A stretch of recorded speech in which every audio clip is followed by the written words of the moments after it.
Welcome to the Sewer Wealth Podcast, where we bring you the timeless wisdom of the world's greatest business and wealth-building books. In each episode, we break down proven strategies from legendary minds, so you can apply them to your own journey toward financial freedom and success. So, get ready to unlock the secrets of success, one book at a time. Welcome back to The Deep Dive. Our goal, as always, is pretty simple. Dig into interesting sources, pull out the key stuff, and help you get informed efficiently. Exactly. And today, we're doing something a little different, but I think it's going to be super valuable, especially for, the Sure Wealth community listening in.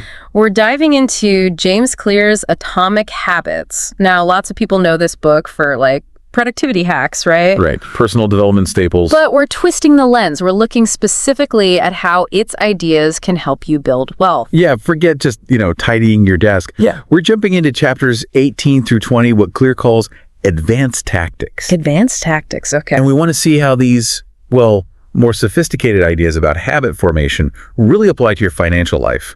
Think small actions, compounding over time. Big results. Okay, I like that. Let's get into it then. Chapter 18, The Truth About Talent, When Genes Matter and When They Don't. Yes. Clear starts with these really striking examples, Michael Phelps and Hicham El Guerrouj, the swimmer and the runner. Two absolute legends in their fields. Totally. And their body types are so different, right? Yeah. Phelps, long torso, built for water. El Guerrouj, powerful legs, built for the track. But then there's this, curveball detail. Inseam length. Yeah. Apparently it's the same. It kind of messes with your assumptions. It really does. And it's such a clever way to introduce this idea of, inherent advantages. Imagine them swapping sport. Oh, wow. Yeah. Even with all their discipline, their bodies just aren't optimized for the other sport. Phelps running against elite runners. Tough. El Guerrouj in the pool. Same problem. It immediately makes you think, okay, financially speaking, am I playing the right game? Am I using my own sort of natural advantages? Exactly. Are your career choices, your investment approaches actually aligned with what you're naturally good at or inclined towards? Clear quotes Gabor Mate, the physician. Oh, yeah. Who says, genes can predispose, but they don't predetermine. Okay, so it's not like your destiny is set. Not at all. It's more like signposts, pointing towards areas where maybe your efforts will feel a bit easier or, importantly, more enjoyable, where you might find more natural traction. That enjoyment factor feels really key, especially for long-term stuff like wealth building. Totally. And it's not just physical stuff. Clear then brings in personality, which also has this, genetic link. He talks about the big 5 traits. Right, the big 5. Let's quickly recap those. There's openness. Are you adventurous or do you prefer routine? Conscientiousness, organized, disciplined, or more spontaneous. Yep. Extroversion, energized by people or solitude. Okay. Agreeableness, cooperative, empathetic, or more maybe independent. Right. And neuroticism, prone to worry or generally stable. Thinking about how these play out financially is interesting. It is, and Clear emphasizes these aren't just labels. There's biology behind them. Oh, really? Like what? Well, for instance, how babies react to sounds can hint at extroversion later. Agreeableness might link to oxytocin levels, the bonding hormone. Neuroticism relates to how sensitive your amygdala is, the threat detector in your brain. Wow. So our basic wiring really does nudge us. It seems so, yeah. Toward certain personalities and therefore certain habit tendencies. So the big takeaway here, thinking about our listeners building wealth, seems to be don't fight your nature. Tailor your financial habits to your personality. Exactly. If you know you're naturally, say, low on conscientiousness, maybe forcing yourself into a super complex manual budget isn't the way. Right. You're setting yourself up to fail. Maybe automation is your friend there. Precisely. Or design your environment to make the right choices easier. And Clear really hammers home finding a version of a habit that brings you satisfaction. Remember the 4th law. Make it satisfying. Ah, yes, from our previous dive. Make it satisfying. If trying to save money just feels like constant painful sacrifice, it's probably not going to stick. You've got to find a way to make the process itself feel good. Maybe focusing on the progress towards a goal you really care about. That makes sense. And it links back to finding that right game where the odds feel a bit more in your favor, motivation-wise. Yeah. Clear notes we tend to stick with things that feel, relatively easier for us. Not lazy, just Aligned. Alignment, okay. When your natural abilities match the task, you get better faster, you get praise, more opportunities open up. It's that virtuous cycle he talks about. Makes total sense for careers or starting a business, doesn't it? It really does. Yeah. So how do we find that game? He suggests this explore-exploit trade-off. Explore, exploit. Okay. So initially, explore. Try different things financially, different saving methods, investment types, maybe side hustles, cast a wide net. Okay, dip your toes in. Then figure out what's working best and what you actually find engaging and exploit that. Double down. Focus your energy there. But don't shut the door completely. Right. He adds you should still do some occasional exploration, maybe 10% of your time or effort, because things change. The market changes. Opportunities shift. That feels very practical, like testing a few investment strategies, seeing which one clicks with your understanding and risk tolerance, focusing on that, but still reading about alternatives. Exactly. And he poses that great question. What feels like fun to me, but work to others? Ooh, I like that. That feeling can be a huge clue about your natural talents, about where you might have an edge in building wealth, maybe in a specific niche. And speaking of niches, he talks about combining skills, right? The Scott Adams Dilbert creator example. Yeah, brilliant point. Adams wasn't the world's best artist or the funniest comedian, arguably. Right. But the combination of decent drawing, good humor, and deep understanding of office life, that created something unique and really hard for anyone else to copy. So for wealth building, maybe it's combining your tech skills with knowledge of sustainable investing, or your marketing background with a passion for real estate. Precisely. Creating your own little category where you don't have as much direct competition. And even if you feel disadvantaged in one main area, specialization is key. How so? Become the absolute go-to person in a very, very narrow field. You carve out a space where your specific expertise is highly valued, kind of sidestepping broader competition. Makes sense, like being the expert on tax implications for crypto miners, not just a general accountant. Exactly. And he uses that boiling water analogy. Oh yeah, the potato and the egg. Right, same environment. Boiling water softens the potato but hardens the egg. It's about finding the environment, the game, where your inherent nature is an advantage, not a liability. You can't change being a potato or an egg, but you can choose whether you jump in the pot. Well put. So the bottom line for this chapter, especially for wealth building, is understand your strengths, your predispositions. They help clarify where to apply your effort most effectively. It's about your potential, not comparing constantly. But, and this is crucial, it doesn't mean you don't need to work hard. Absolutely not. Hard work is still essential. Genes just help you aim that hard work more strategically. Yeah. No excuses for slacking off allowed. Okay, good clarification. Let's move to chapter 19, the Goldilocks rule, how to stay motivated in life and work. This one starts with Steve Martin. Yeah, his early comedy career, it wasn't an overnight success story at all. Far from it. 18 years, apparently. Yeah. 18 years of performing, tweaking, learning, facing audiences that just weren't getting it sometimes. Wow, 18 years. That's serious dedication. It really highlights the persistence needed for big goals, like financial independence. Definitely. And his journey perfectly sets up the Goldilocks rule. Which is? Peak motivation happens when you're working on tasks that are just manageably difficult, right on the edge of your current abilities. Not too easy, not too hard, but just right, like the porridge. Exactly. Too easy, you get bored. Check out mentally. Too hard, you get frustrated, discouraged, maybe give up. The tennis analogy he uses is great too. Playing someone way worse. Boring. Playing a pro, demoralizing. Playing someone just slightly better, that's engaging. That pushes you. That's the sweet spot. And that's what Martin did. He didn't suddenly go from 5-minute sets to 2-hour specials. Yeah. He gradually increased the length, the complexity, keeping himself challenged, but not overwhelmed. So this connects back to the third law, make it easy, right?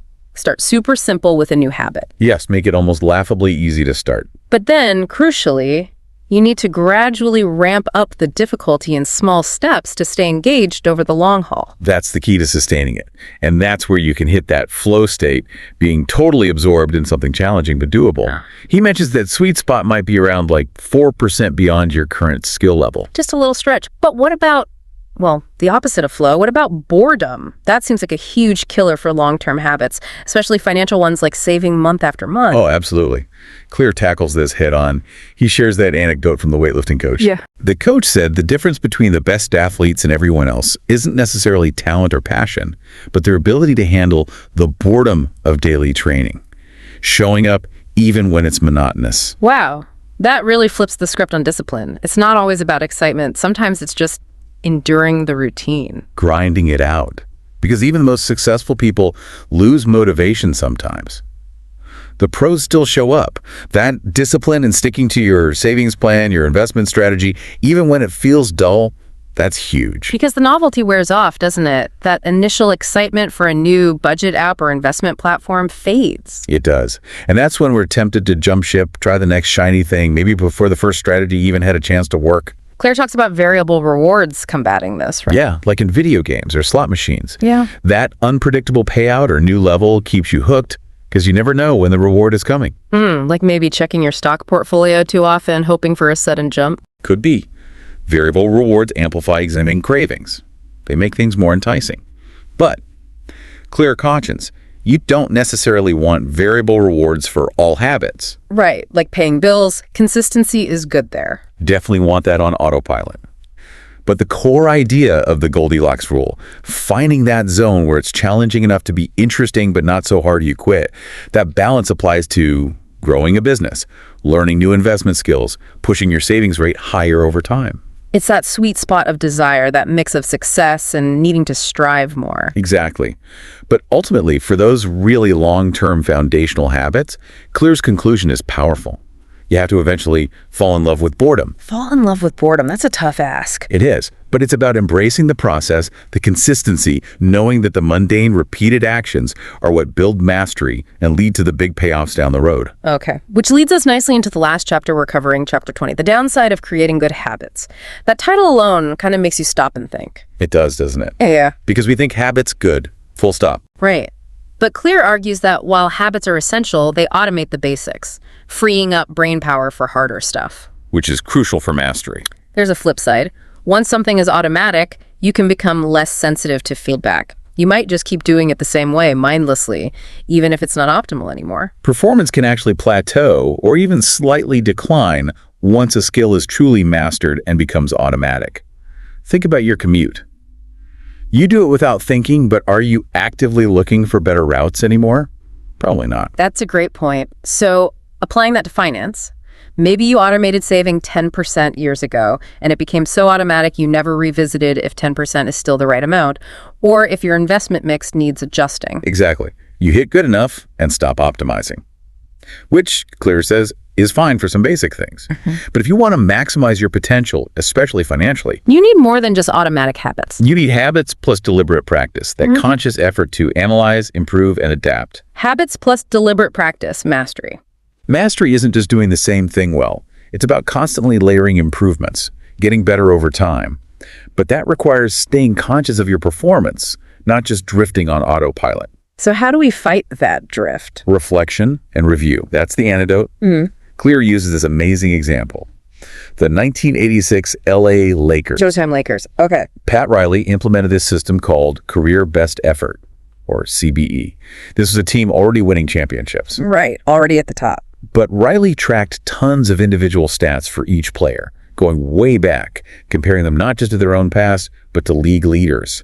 And the goal wasn't just points, but rebounds, assists, hustle plays, striving for just a 1% improvement across the board. Wow. Quantifying effort like that, even for stars. And it worked. They won back-to-back championships after implementing it. Riley said something about sustaining effort being the hardest thing. This system made them constantly aware, constantly pushing that a little bit extra. That's powerful. It shows how conscious review prevents complacency and drives ongoing improvement, even when you're already successful. Clear gives other examples too. Athletes like Kipchoge or Ledecky keeping detailed logs, Chris Rock testing jokes obsessively, executives using decision journals. Right. Analyzing past choices to make better ones in the future. It's all about that systematic look back. And you mentioned you have your own reflection practices. I do, yeah. I have an annual review every December, basically. What went well, what didn't, what did I learn? And then a mid-year integrity report. Integrity report. Tell me more. That one's focused on my core values. Am I living in line with them? 3 main questions guide it, really about alignment between my actions and my stated principles. That sounds incredibly valuable. especially for financial well-being too. Yeah. Are my spending habits aligned with what I say I value? Are my investments reflecting my long-term goals and ethics? Exactly. These pauses for reflection, they give you perspective. Like stepping away from a painting, you see things you miss when you're too close, working on autopilot, you spot where you need to adjust, where you might be slowly drifting off course. And it helps you revisit your identity, right? That's a key point Clear makes. Yes. Sometimes the beliefs we have about ourselves, especially around money, I'm not a numbers person, I'm just a saver, not an investor, they become part of our identity and can actually block future growth. Which leads to that Paul Graham idea. Keep your identity small. Love that phrase. Don't define yourself too rigidly. If you tie your identity too tightly to one thing, I'm a day trader, I'm a frugal minimalist, you resist changing course even when it makes sense. So be more flexible. Instead of, I'm an athlete, maybe I'm someone who values discipline and resilience. Right, or instead of I'm a CEO, maybe I'm someone who builds things. For finance, maybe not I'm bad with money, but I'm someone who is learning to manage my finances effectively. It leaves room to grow and adapt. That Tao Te Ching quote he includes fits perfectly here, about flexibility being life and rigidity being death. Powerful stuff. Because life is change. The economy changes. Your life circumstances change. Regular review makes sure your habits and beliefs are still actually serving you, not holding you back based on an old identity. That lack of self-awareness really is poison, as Clear says, and reflection is the cure. It's the antidote, yeah. So, wrapping up this dive into the advanced stuff from Atomic Habits, we've really seen how understanding your natural inclinations, Finding your game. staying motivated by tackling those just right challenges, Goldilocks rule. and critically building in regular reflection and review. The antidotes. All of these are so relevant for actually building wealth effectively and sustainably. It's about knowing your financial strengths, setting smart goals you can stick with, and constantly checking in to make sure your financial habits are still aligned and working for you. Absolutely. And look, this was just scratching the surface of the insights in these later chapters, especially through that wealth lens. We hope you found it useful. Definitely. And join us next time for our final deep dive on Atomic Habits. We'll tie everything together with more stories, some expert takes, and practical inspiration. Yeah, looking forward to that wrap up. And seriously, if this sparked your interest, we really do recommend getting the full book, Atomic Habits by James Clear. It's packed with actionable strategies. It really is a game changer for many people. We've put a link in the description if you want to grab a copy and bonus. Using that link helps support the show, lets us keep doing these deep dives. We appreciate that support. We really do. Thanks so much for tuning in today. Hopefully you can start applying some of these ideas to your own wealth building journey right away. Yeah, take one thing and start with it. Great advice. Okay, that's it for this deep dive. Bye for now. Until next time.